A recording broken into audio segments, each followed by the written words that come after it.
Welcome to the Heavyweight Podcast. The Heavyweight Podcast. Heavyweight Podcast. You listen. We can weigh in on some heavy shit, What's good? This is episode 78 of the Heavyweight Podcast. I am Studden McFly with these three guys. Go ahead and state your name for the beautiful people. It's your boy Eastside Swarmer. Holla at your boy. Holla at your boy. Are you just saying Swarmer Shop that the Avengers got Swarmer after the battle? Excuse me? No, I'm Eastside Swarmer. We're on the east side. All the Swarmers you want. Oh, okay. Gyros, if you want to call them that too. It's your boy Molito. Hey, they call me Hunter. Hey, are you pushing the cart around? Cart? You got your cart? Nigga, I So got you Swarmer out the cart? built up. I got a little mansion. A little cardboard mansion. No. Well, I thought you were selling shawarmas and shit. That's why I was asking shit. Yeah, I just got a little grill inside of there and just do what I do. A little flat top. Drake going back to back. Got to stand out. You know what I'm saying? No words. So how were your weeks? Drier than the last. You sure? I missed the work. I missed the rain work too. You know what I'm saying? I missed the days of rain at work. That was nice. Did you miss the days of rain at home? Nah, y'all know what I do. Get in that water. In the water. It's nice. Get in that hot tub with the sprinkles on you. It's actually a torrential downpour, but it's quite. My week was cool. Nothing to report. So exciting. You sound surprised about how your week is. It's actually cool. Cool, you know. So exciting. Cool. Mine was nice. They pissed me off at work, and then I turned around and said, I'm out for the rest of the week. All right, you guys stop following my lead. Stop doing what I do. All right. I'm pretty sure I'm the one who might have started that. Dang. Really? You want to think somewhere back in the summertime? Remember that one time this is the battle. No. Hey, it's the battle of niggerdom. I've done it. Right? I've done it. I've done this since I was part-time. This is not just a fear thing to me. But you also are not special either, and you're not privy to your. They know me. Once I'm out, I'm out. When I say I'm done, I'm done. Yeah. This is not something to flex with. Yeah, I was like, y'all sound like LaWanda and Cheryl. The road to unemployment. Like, I mean, in Maurice's defense, we have both been doing it for a long time, but I just did it this past week. I do it better. That's not a defense. What was the defense? You threw no defense.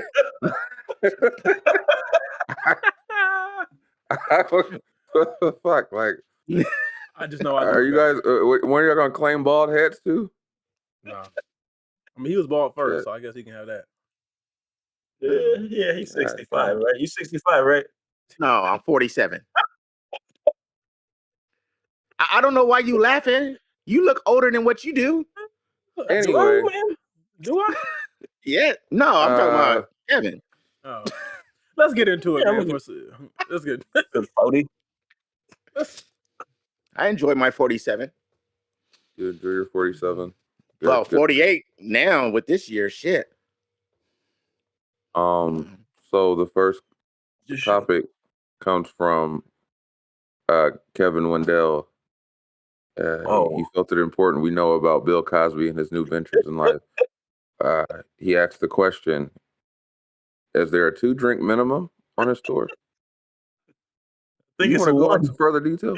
Are we not allowed to joke about Bill Cosby? Some people may frown upon this, but I think it's. Where do you think he's selling his tickets? I want to frown upon it. Oh because shit! at most comedy shows, there's a 2-drink minimum. Are you? Mm-hmm. It's a Bill Cosby show. Are you gonna trust them drinks? Nah, his are 1 drink minimums. All you need is one. All you need is one of Bill's. Rufio. But like, does he not have a publicist? Like, who's not talking to him? I'm just saying, Bill Cosby is what, 80 something now? Mm-hmm. What we joking about, Bill? Bro, let me tell Him you being something. locked up. You remember when George Bush got that shoe thrown at him? That's all we're gonna see on all 50.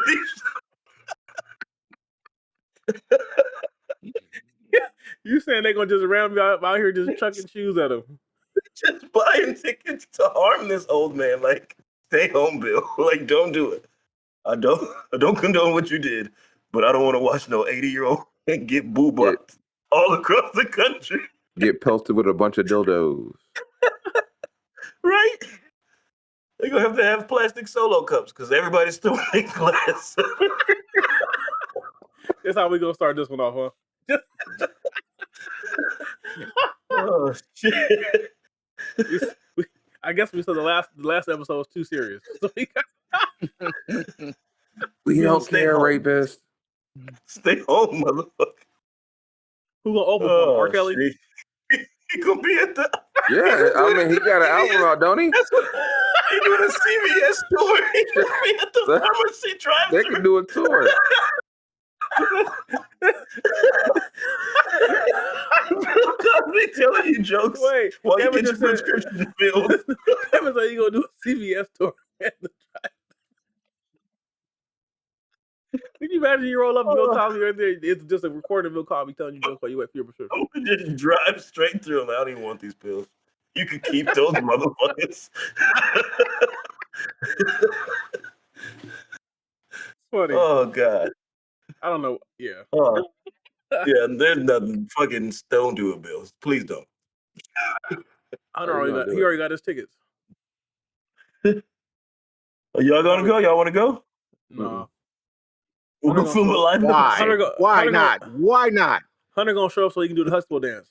He's been waiting years to do that shit again. You have a sweater? You have a sweater?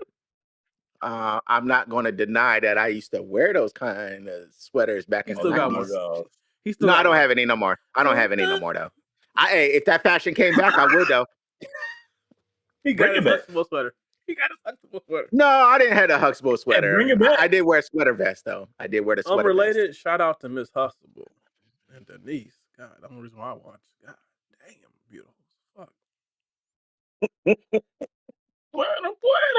So we're doing polar opposite of the last episode. Gotcha. Oh Lord. Patricia Rashad is still Sorry, fine as that fuck.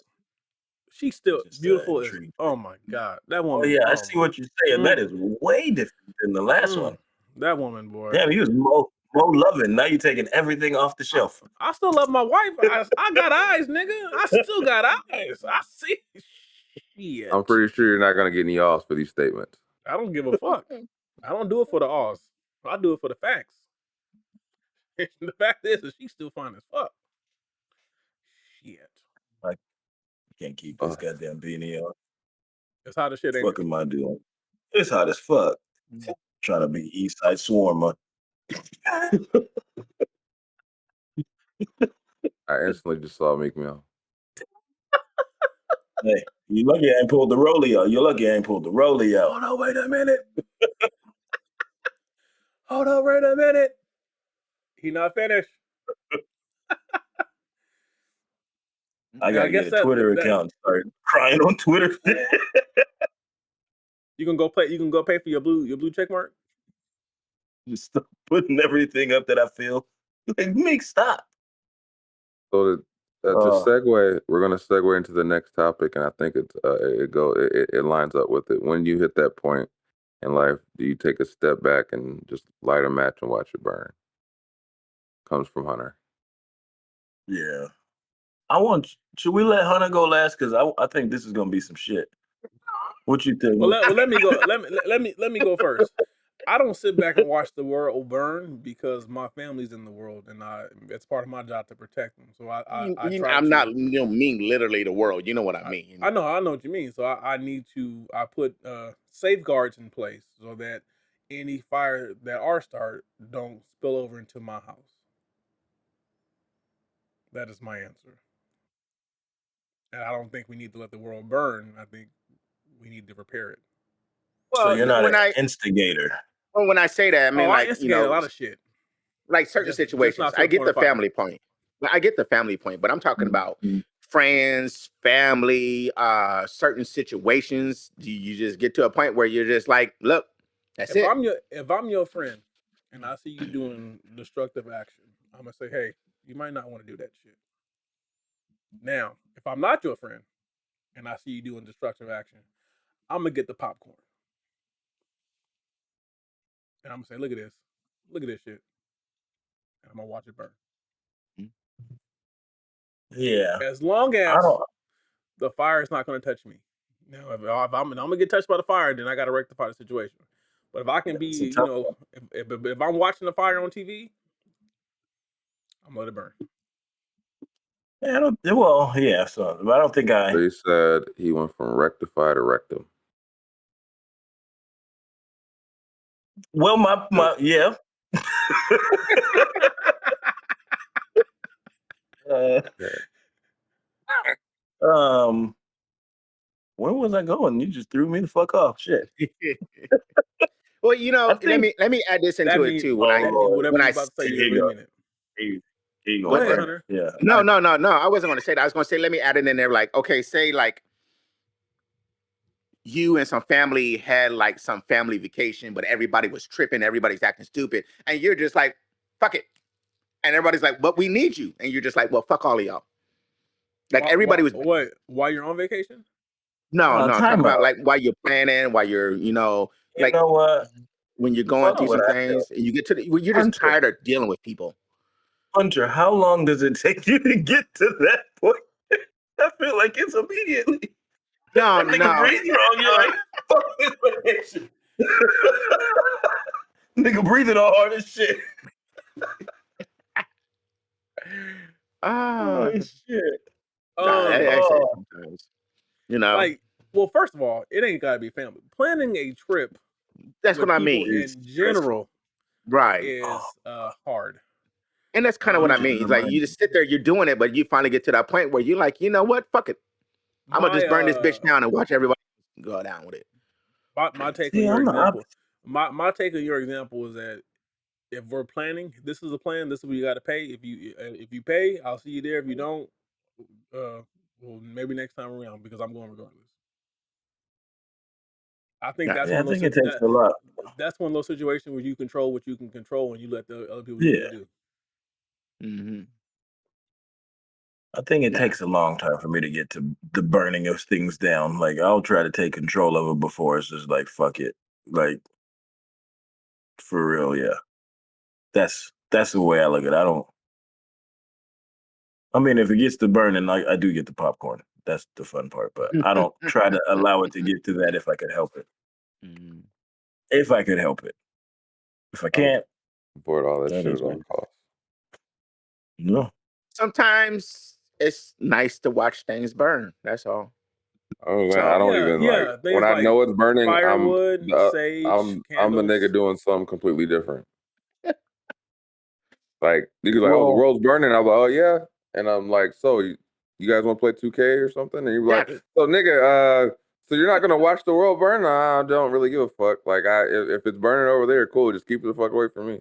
Like, when I say watch, I don't mean literally watch it. I mean you just start the fire and you just What he means, see, I Andy, knew is I knew you was talking about you just what he means is like example, like when you're directed to do something that you know is retarded, are you gonna do it anyway and let them fall on their ass? are we Or at talking work. about like work like maybe? like work Yes. related? Yeah, like I was gonna say this is when nine, you 9 times out of 10 on a normal day you wouldn't do it, but if it was like an extra work day, like a Sunday, you would be like, yeah, fuck it, it's done, but I'm gonna do it because they want me to do it because you just want the time. But on a normal day when you were trying to get home, you be like, no, nigga, I'm not doing that because it makes no See, sense. that's where it's different for me. It's So different for so me because that's at like work, that. Hold on, Kevin. So that's like saying on Monday through Friday, it purposely affects your life and what you want to do. So you're not gonna let it burn. because you're not gonna let them put you in a situation to where you can't accomplish the things you want to accomplish. Whereas on Sunday, you'll let that motherfucker go down to a burnt crisp when they're scraping the toast to eat it. You just triggered me. It's different.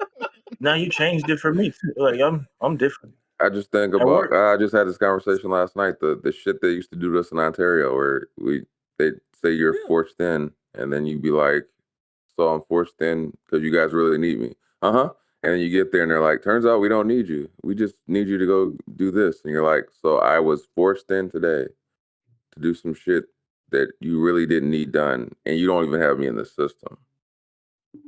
But you're taking away my day off for this. Fuck anything you're talking about." Yes, I get what you're saying now. I'm thinking different because I gotta fuck. He don't listen. The director he is dumb. Let me just tell you, he is dumb. And he'll tell you to do something, and you'll be like, "Okay, you sure you want me to do that? Because I shouldn't do that. Okay, I'm gonna go do that. Because when I do that, this just gonna break." And that's why I say in those instances, I don't give a lot of pushback unless it's not going to get me to what I want to do. I have done I have done some of the dumbest things with my current employer that I knew. I said, this don't even make sense logically. But okay, we'll do it because as long as the check clear. Oh, you got to be with me when those things come. I love it. So there was one time. Let me say this. There was one time the power was out. This was when I was way back. I was part-time working in the warehouse, and they paid us almost 4 hours to sit around in the darkness to then say, "Hey, we're not going to do everything else. We just need you guys to climb through the belt system and push the packages down." So I literally ended up working like 10 hours that day, and 6 of those 10 hours I took a nap. So hey, it benefited me. So I let it burn. You guys had a way different in big buildings. I let it burn. I literally went to the break room and went to sleep. You might have that luxury in a small building. Like, fuck. Yeah. They don't give a flying fuck. They said the lowest 4 stay. The rest of you motherfuckers go home if the power went out like that. Well, yeah. You gotta think about it. You get a little small building. Think about it. You guys got what? You guys had what? Maybe 100 package cars, right? We had what? 500. Yeah, I get what you're saying. I'm just saying we wouldn't have that luxury of disappearing to go sleep somewhere. Or plus all the feeder trucks that had to be loaded too. They wasn't gonna send us home. Yeah, I get that. I'm just saying it's you guys have a different luxury because you're saying you worked 10 hours and got to sleep for 6 of them. Yes, I did. Because the power went out. Then the power was off for like 3 minutes. Then the generators cut on, which they're supposed to, but then the generators only lasted for like 5 minutes. So shout out before they could even get the systems back up, it went back out.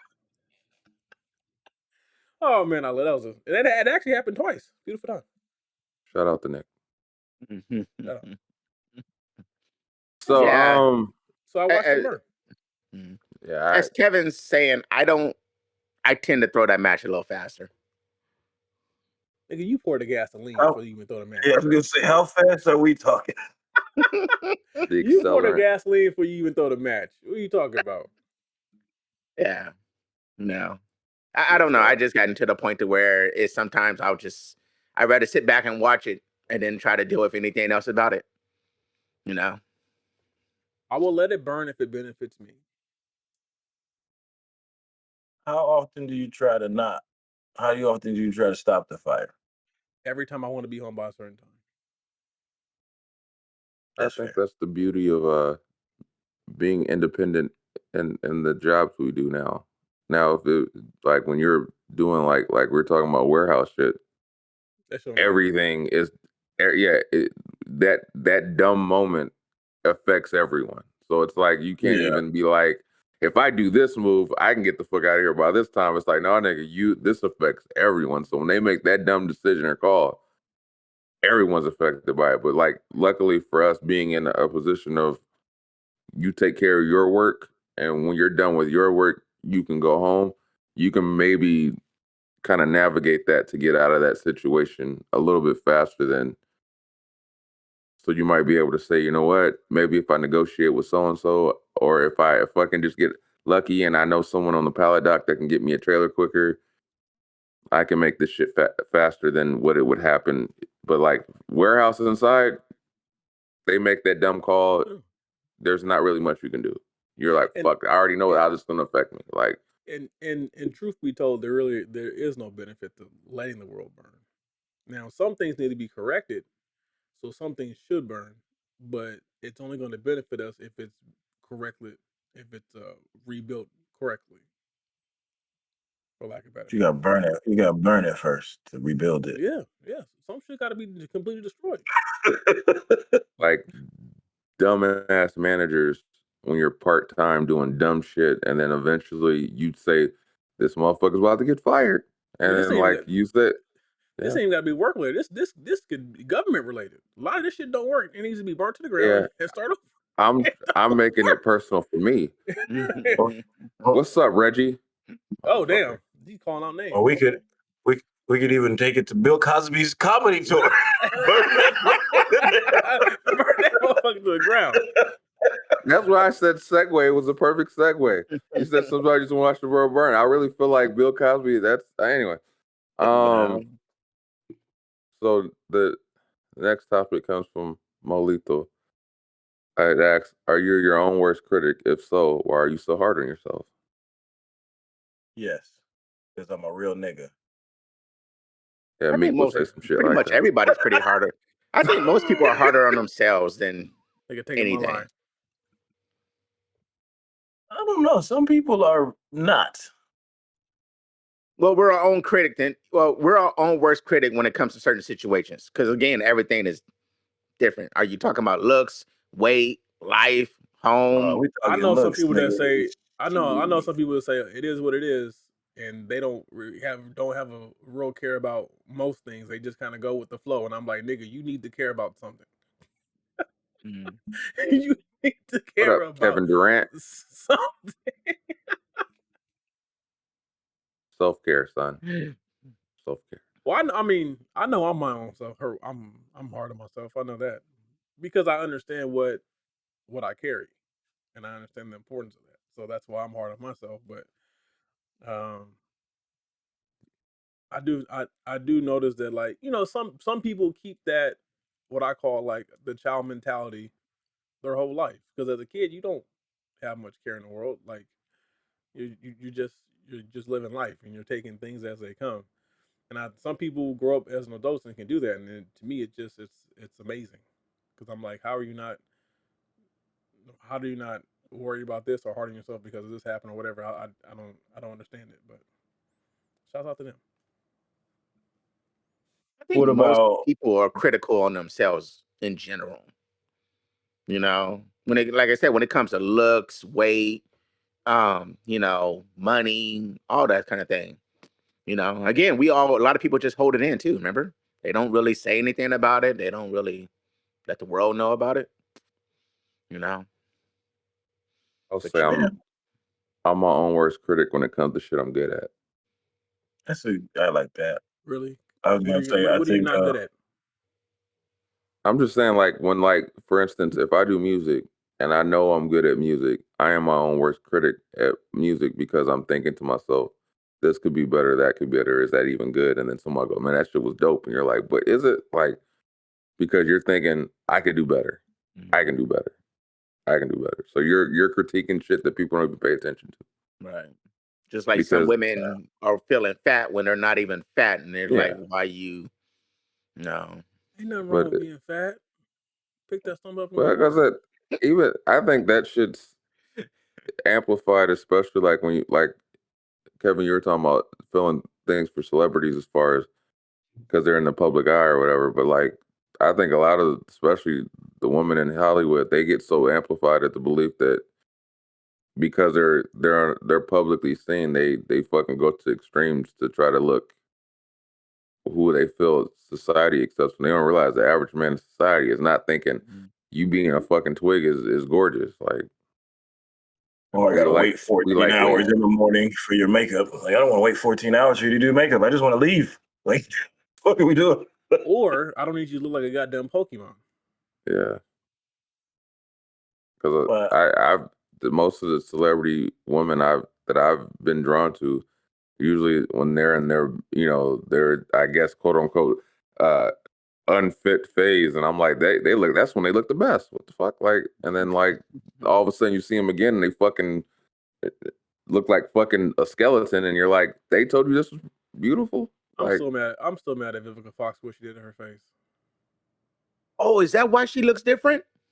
Yes, because I saw her in that car commercial, and I was like, "Is that Vivica?" Vivica was so goddamn. She was so fine. What's she doing? Lip fillers. Looks like she's from Jeepers Creepers. She got her nose done. Like she got her lips done. She felt like she didn't have to do that. She did not have to do that. She was beautiful. Beautiful. That's what. But see, that's exactly what we're talking about, though. Are you your own worst critic? Because everybody told her she was beautiful, but she didn't believe it for some reason. But it's important to be your 50 Cent. Your own biggest cheerleader as well. I think that's important, is to remember that, because I think I'm both. I think I'm my biggest critic and my biggest cheerleader as well. What's the saying? If you don't learn how to toot your own horn, it might never get tooted. I said that truthfully. I don't think she was ever the same after the 50 Cent shit. Because that absolutely changed shit. Like when he was like, when I was with Vivica, I thought I was onto something. Like to make her a public joke like that, I think that can do detriment to a person's psyche to what they think the world looks at them as. Because like when someone makes fun of you like that so publicly, and I don't know if she thought it was real or whatever, but the fact that he joked about it in a song is like, Vivica, did you hear that shit? Did you hear what 50 said about you? Like, and now he's with Chelsea Handler. Yeah, probably broke her heart. That was disgusting. Broke her poor heart. You think Vivica was laughing when they had 50 Cent hanging upside down? No, she's crying. She's in the house crying. It's my man. Never mind. Somebody said 50 Cent doesn't have a quarter pounder. Fuck that. 50 was eating good. That's how I looked at it. I was like, he got the money to eat good. I ain't mad at him. He's eating good and he's older. I mean, that's just welcome to all that, you know? Yeah, he's saving money on the trainer. He said, I'm not. That would have been a real flex to actually use Bizarre to do that scene for a Super Bowl. Because you know how much more that would have cost to restrain that stage? That's important, dude. Hey, Bizarre's lost weight. Oh, my bad. I shouldn't be shaming. I'm fat myself. I don't know, Bizarre's lost weight, but to make fun of the spoof he did for the My Band video or whatever, it would have been perfect. It'd be like, that ain't 50 Cent, that's Bizarre. Oh shit! Like, no, I think you're wrong. I think they would have been like, who is that? Well, the real fans would know. Yeah, the real fans. And then they would all tweet, if you were a real fan, you know what the fuck is going on. Like, you know, if you're real, you know what the fuck is going on right now on the stage. And you're like, oh, they say day ones. Day ones. We day ones. If you were day one, you know what the fuck's going on. It's like, that's an ode to my band. He's doing this to shout out Eminem. It's like, yeah, I can't believe what she looked like. Like I said, I saw that commercial and I was like, it literally took me a few seconds to realize, holy shit, that is Vivica. That's why I see that with so many actresses. That's why self-love is so important. Yeah, I get it. This is random, but I'm gonna just say, shouts out to Hilary Duff. That's very random. That's well, I saw that they said, you know, Hilary Duff has not changed in like no way from where she was younger to now. No, she changed. No, I mean, she's grown up. But I mean, she grown up, but she didn't like go and get up all right.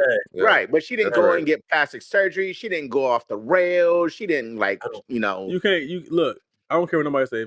Hilary Duff, she got some Asian or some Hispanic or some black in her, because she's not Asian at all, and she is. Oh my God. Well, and I, we're doing that shit. Oh no! All right. Shouts out to JoJo. I feel like she jumped. She bounced back, because there was a time where Hilary Duff, there was some time. If you look at some of the movies in like the mid 2000 whatever, she was strung the fuck out. I said, what the fuck happened to her? And then all of a sudden she bounced back. So if you look at like You ever watch Cheaper by the Dozen too?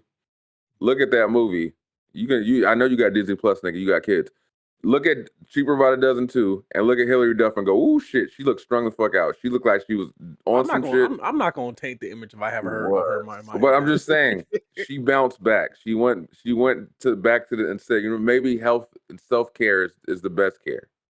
And she went back and came back healthy, as opposed to doing what a lot of these women do in Hollywood. They go get strung the fuck out. They look fucking sick and malnourished, and they put Botox in their face, and they fucking faces. Look at Madonna, face fucking swollen. Madonna is 70. She's doing everything she can to stay alive. Let me shoot Hillary some bail. You got to shoot her some bail. She was a kid. She had all that money, so she had to try some cocaine. Like, you can't be mad at her. She came back. She came back. A lot of them don't try bounce cocaine, back. Kevin. All right. She had to try cocaine. Cool. Speaking of which, seriously, should we send Kevin Durant a self-care package? Yes. What, like Rogaine? With a brush? No. And some lotion? He's balding. That shit is gone in the back. And a razor. It's gone like one of them 70s rugs. because he never brushed it. Yeah, it's gone. It felt hair has feelings too, Kevin. If you don't brush it, it's gonna feel like it doesn't want to be had, so it leaves. My nigga said it looked like a burn scar. Okay, we all over the place. He neglected his hair, so the hair left. We are all over the place. It's leaving. Oh shit! I look at LeBron's hair every day and say, why? Yeah, he be trying though. He be trying. But what's tripping me out is like I watch. Shout out. See, in my household, I won't watch Laker games anymore to watch Laker games. I watch Laker games to say, when will this nigga give it up? I saw the game. They're playing Atlanta, and from a distance, like they had that zoomed out camera, and I could see the fucking center of LeBron's head. And I'm like, when is he going to give it up? Because when they zoomed in, he was still just trying to keep the hair. And I'm like, at some point, you have to give this fucking hair up. Like, if I can see it from that far out, that means the world can too, nigga. Just give it up. Like it. Man. He's going to Jimmy Butler that shit when he retires. Well, like you said though, in a man's culture, man's society, we hold on to our hair. It's hard for men to let go of hair. I don't know why, because it mostly happens to all of us, but it's frowned upon. You know, what? I guess it's a sign of admitting that you're old. You know, Dwayne Johnson came out there. He can go ball watch. All right, but that's why we have Rogaine and all those other things, man. Because men is like, he's there. He's gonna be the president. I think black men handle their hair loss a lot better than white people, though. Oh, we ain't gonna make this a race thing, dog. Don't do that. No, I wasn't trying to, but I mean, it is though. I mean, because we tend to just shave it where white people don't have that luxury so much. That's because we can't do the comb over, fool. That's why. Right, exactly. That's exactly what I'm saying. But it's part of getting old. Accept it, live it. There's nothing wrong with getting old. We're all gonna get old, and we all gonna die. So moving on. I bring this topic up because I noticed earlier this week Kevin had a thing he called Heavyweight Confessionals, and I was like, Heavyweight Confessionals, that's actually clever. So I chimed in. I said, you know what?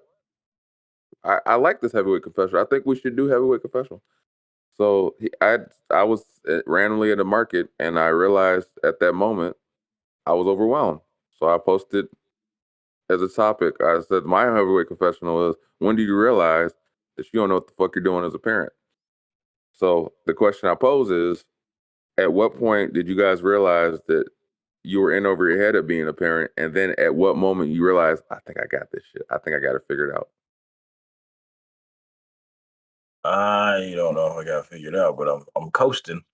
Kind of like where you feel like there was a moment in your parenting that you realize, I think I might know, I might have my reins, like I might have control over it. Like, because especially in the beginning, there's points where you're like, "Oh shit, can I do this?" Like I'm overwhelmed as fuck. Like I don't know what the fuck I'm doing. And then there's other times where you're like, you know what? I think I kind of figured this shit out, this part of it out. Like before, I didn't have this shit figured out. Like example, when I first brought my daughter home from the hospital, and I don't know how many times I almost left her in the car because I completely forgot I was supposed to grab a car seat out the car because I'm not used to reaching for a car seat in the back. So I'm like, every time I get out the car, I'm like, I'm forgetting something. God damn it, that's right, she's in the back. But it was one of those things where you had to get into a rhythm of realizing now I grab a car seat when I get out of the car. Now it's no longer just me. It's you grab a car seat when you get out the car.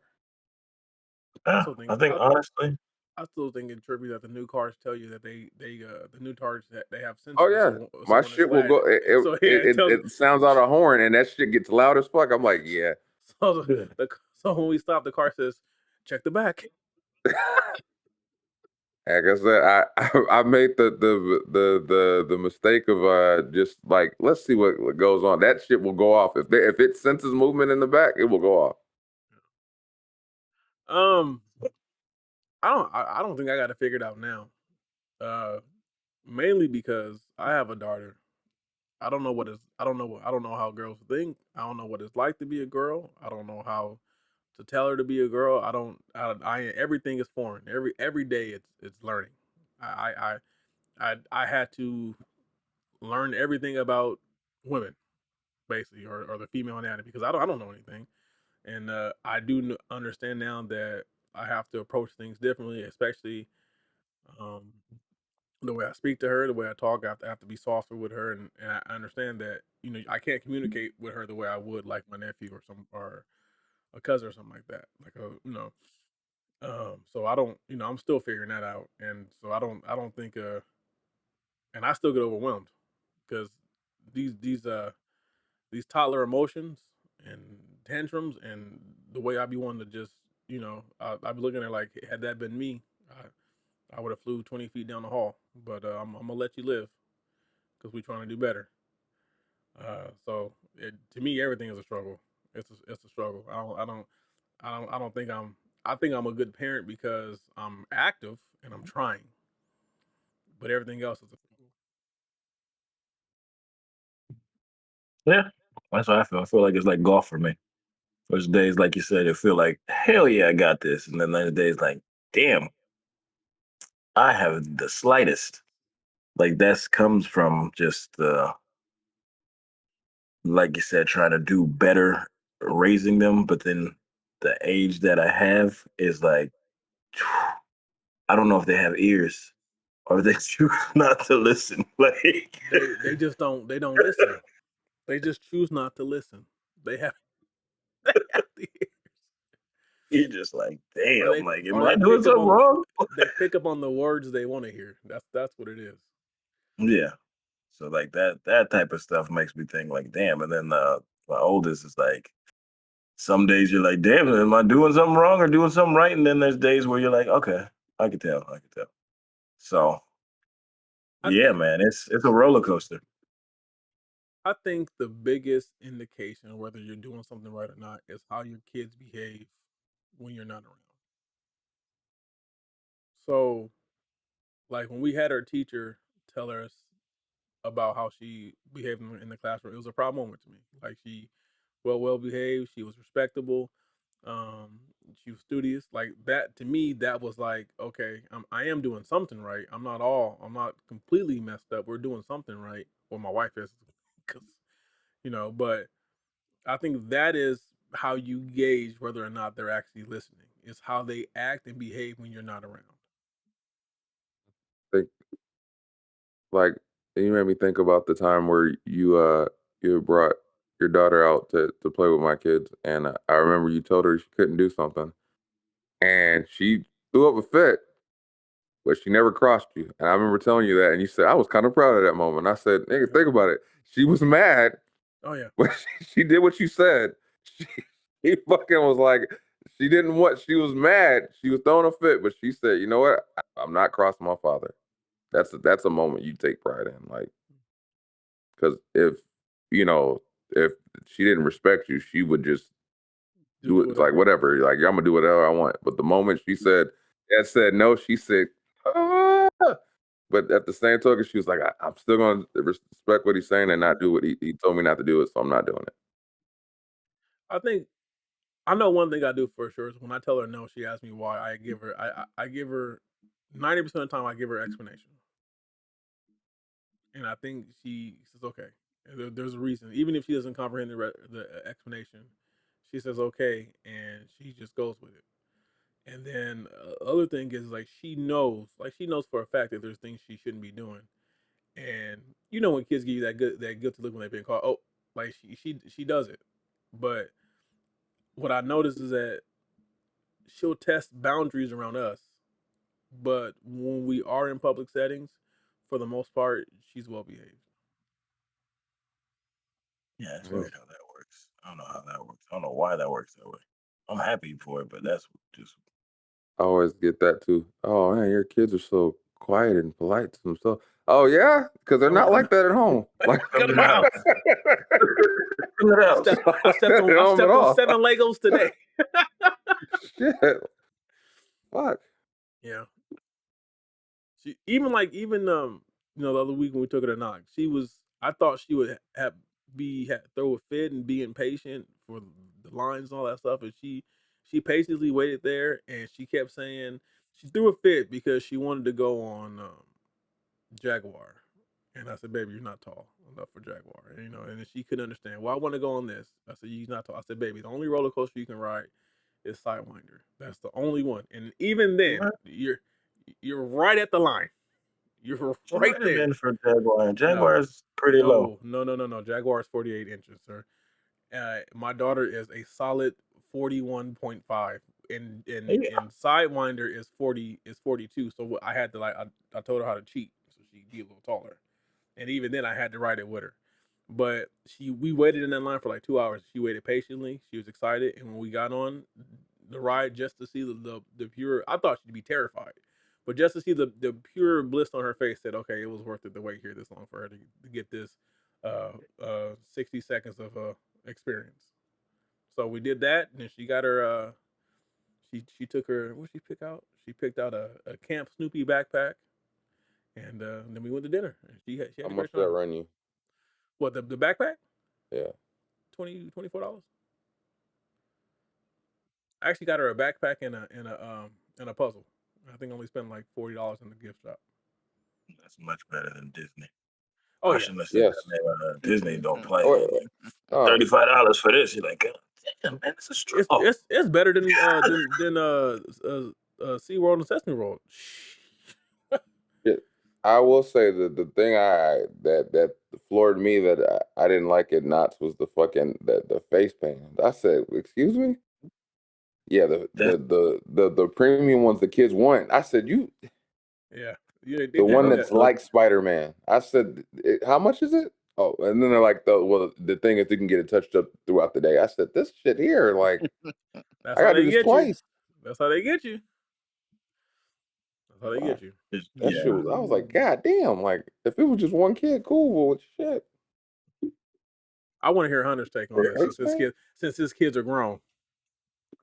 Did you figure it out yet? I'm going to say this. There's a lot of what? No, that's what I was going to say.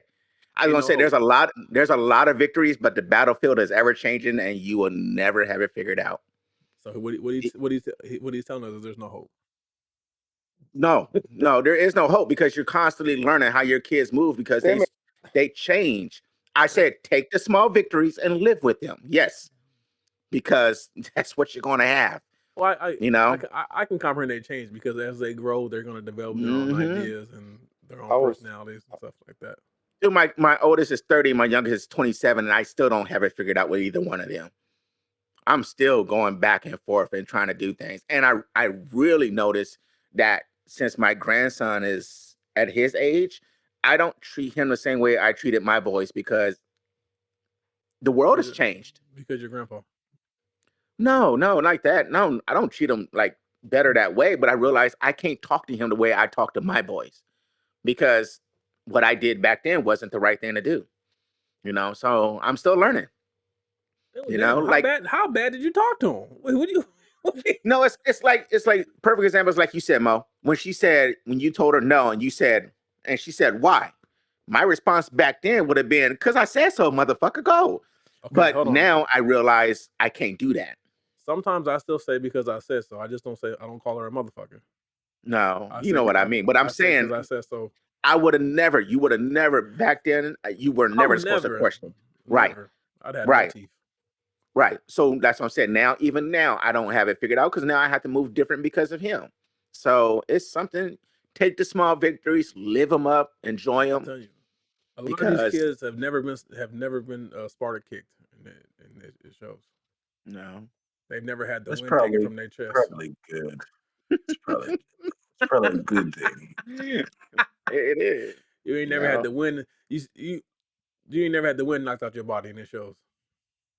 My grandson, Painful. my grandson got hit by somebody. I don't know the whole story, but it's kind of weird. He got hit by somebody playing, and now he has a nervous tick over it. Yeah. So Let me say he this. got checked pretty good. My grandfather was probably I want to say he was probably like 76 at the time, 70 something. And I'm like, here, hold on, let me do the math. He was 72, 73. And I'm 11, 12. I'm like, oh, okay. I'm like, I said, that's we're playing around, we're slap boxing, whatever. And I didn't think he was gonna hit me for real. And he hit me for real. I caved over. I said, there's no way this man has this amount of strength. And it didn't even take that much effort from him. And he took all the wind out of my body. I was on the ground for at least 10 minutes. I thought I was dead. And he just laughed and walked off.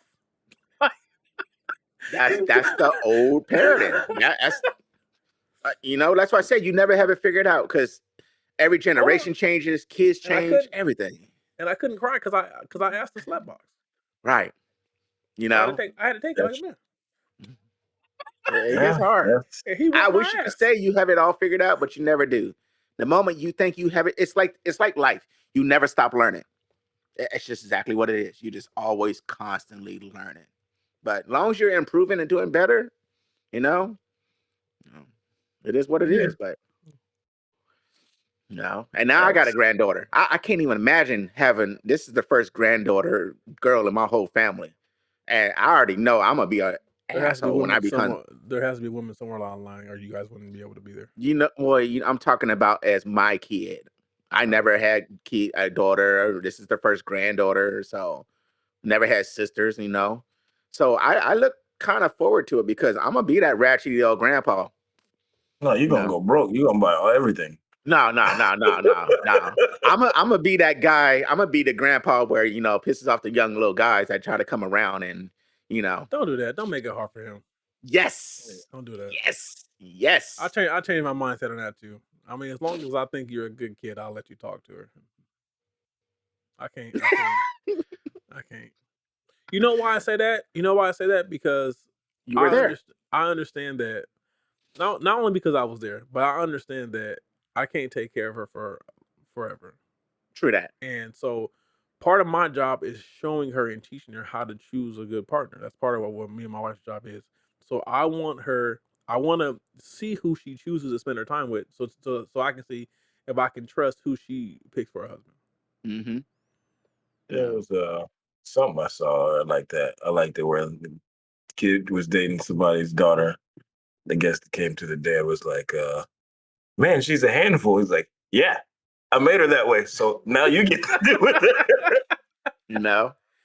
Oh, like I said, I look forward to it. I'm gonna be very truthful once she hits that certain age about what men are and how they move, and because you know what, they never listen. But at least when it actually does happen, it'll make sense. It will make sense. I saw this thing the other day, and I agree with it. Not agree with it. It kind of teared me up. But they asked this young lady how she is the way she is, and basically her response was, she said, because my father loved me so much and instilled everything right in me. And no, it was a question. He called his daughter, and he asked her, what's 3 things I did well raising you, and three things I did not so well. And she said that you gave me confidence, instilled in me everything that's important in life, and you made me the person I am to be able to be in a position to make good decisions.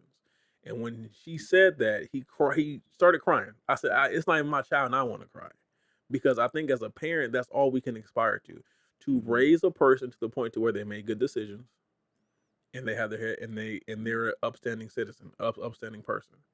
I think if you can instill those two things in your daughter, you don't have to worry about what type of man approach her, because she's going to curve any man that's not worthy of her. That's my mindset.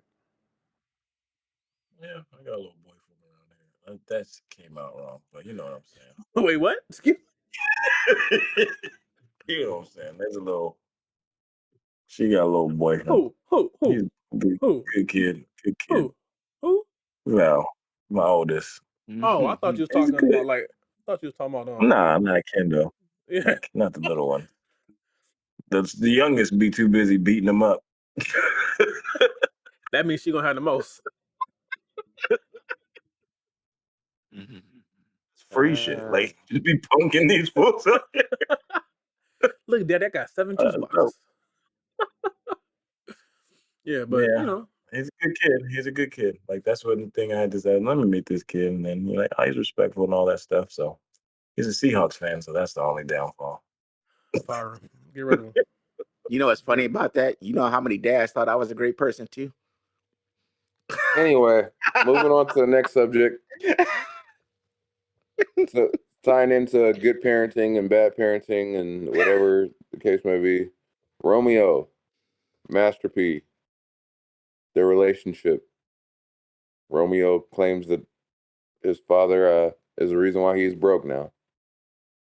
Also ties into the 50 Cent and his son squabbles. But I'm gonna let Mo Lethal fill you in on the details. I don't know all of the details. I just know from what I see, because I don't really pay attention to rich people and their problems. But what it kind of irritated me when he said that he had to pay his father's taxes for a couple of years, and his father has lived in the same house for 18 years. And I just thought about it. I thought when I heard everything he said, my only initial thought was, you're ungrateful. Life has been too easy for you.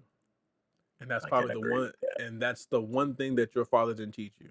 You don't know what it is to struggle. And even if you did pay your father's taxes 1 year or whatever, you should be grateful that you can give back to your father for the life he provided for you and your brothers and sisters and your mother. And the fact that you lived in one house for 18 years, that, like Kevin said in the pre-production, that's stability.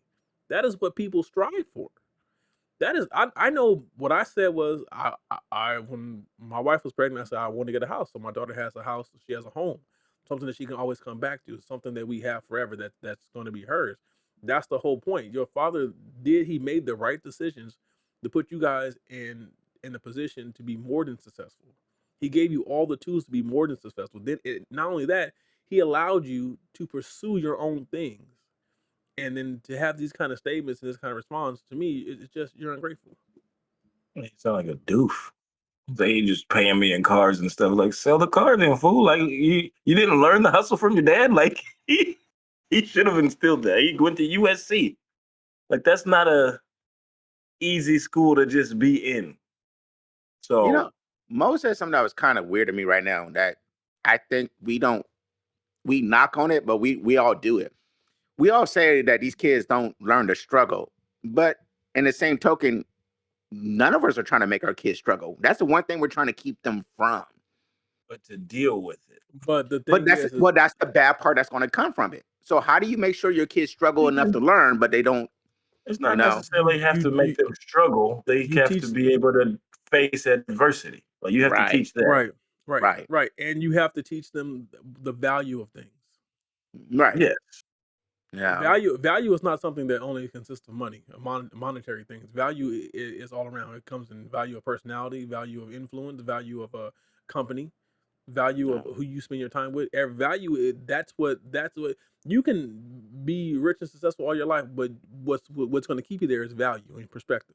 Mm-hmm. So even though he didn't struggle, he should have been shown the struggle, because the thing is, like, he's not grateful. And I think that's proof. I think it's proof. And I mean, like, it's all the time. We do the whole goal, at least for me, I'm speaking for myself. The whole goal for me is to, I'm noticing this now, is to give my daughter the things I didn't have. Right. And I'm noticing now that I've recently scaled back just recently, because I'm noticing now she's becoming a person I don't want her to become. She's becoming entitled and selfish. and she thinks that everything's going to be handed to her. And I said, right now, I can see it now, and she's only 5. Right. So imagine that 1,000 times stronger in the case of Romeo, who not only did he not get everything he was handed, not only did he live a life in complete luxury, and then set up to succeed by himself and allowed to go out and fail and always have someone to fall back on. He didn't learn true value in life. Right. And And he as made a it public. and he Yeah, made it that's public. awful. And what he doesn't understand is that no one cares when you're a man. No one cares if you fail.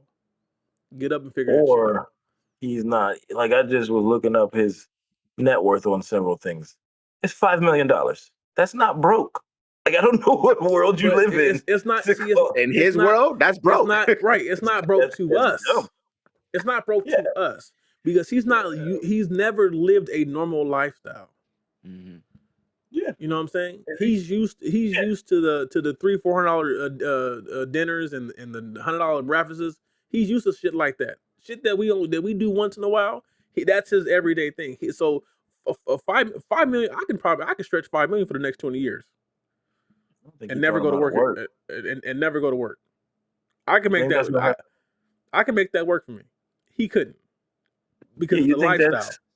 that's part of, he didn't teach him how to work, like you said, the adversity part, but he didn't teach him how to earn it himself. Like, I think all those rap snacks and everything, Master P probably started all that and was like, here, take this, here, make this work. And it's like, well, I don't know how to make it work. I don't know. He's just I think what it is that some people hustle and some people take advantage of the hustle.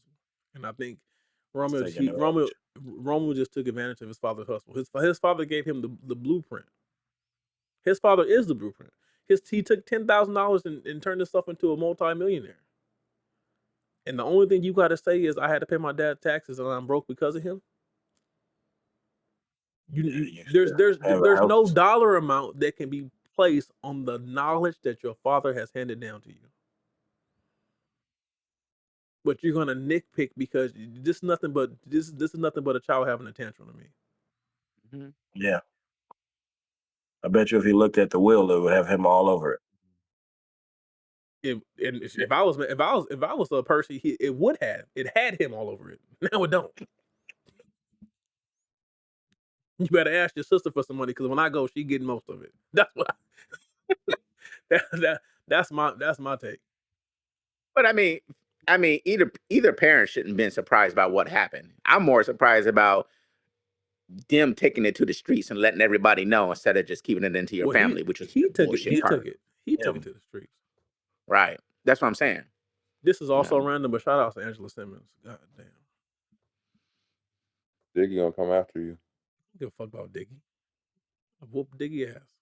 You better bring security with his ass. Hashtag that shit. Whoop Dickie's ass. Anybody scared of Diggy and what's the other boy named JoJo? I'm more scared of girls than I am shit. I'm scared of them fucking Russells, them Simmons.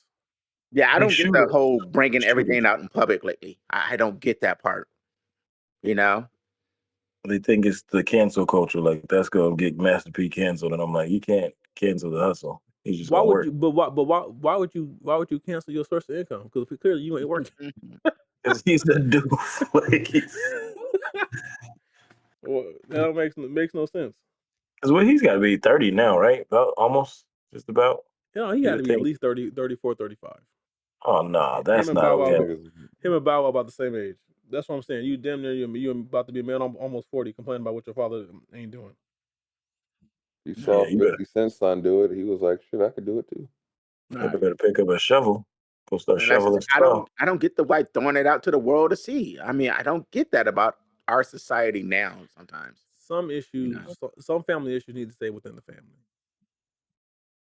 Put it this way: if it's nothing involving criminal or illegal activity, you need to stay within the walls of your family. That's why That's the whole family's in on the crime. We all in on the crime. Yeah. Well, Well, with that being said, this has been episode 78 of the Heavyweight Podcast. I am Flotavia Siegfried. oh. Anyway, I'm Stutter McFly, and this has been episode 78 of the Heavyweight Podcast. I was like, hell yeah. Sorry. Go by a lot of names, but we appreciate you rocking with us. Happy New Year, 2023. Rock with us, roll with us. There's plenty of things to come, and we appreciate it again. Like, subscribe, comment, all that, all of it. Any topics you want to address or bring it out? Let us get them up, put them down. Donate to the Blue Check Fund. What's up? And send any care packages you want to send in our big gift basket for Kevin Durant. All right, I'm gonna take the brush though. All right, it's been good. Till next time, we appreciate y'all. See y'all. If you can hear the sound of my voice, you're a real one for sticking to the end. Just want to thank you again for listening and stay tuned for the next episode. 40 out.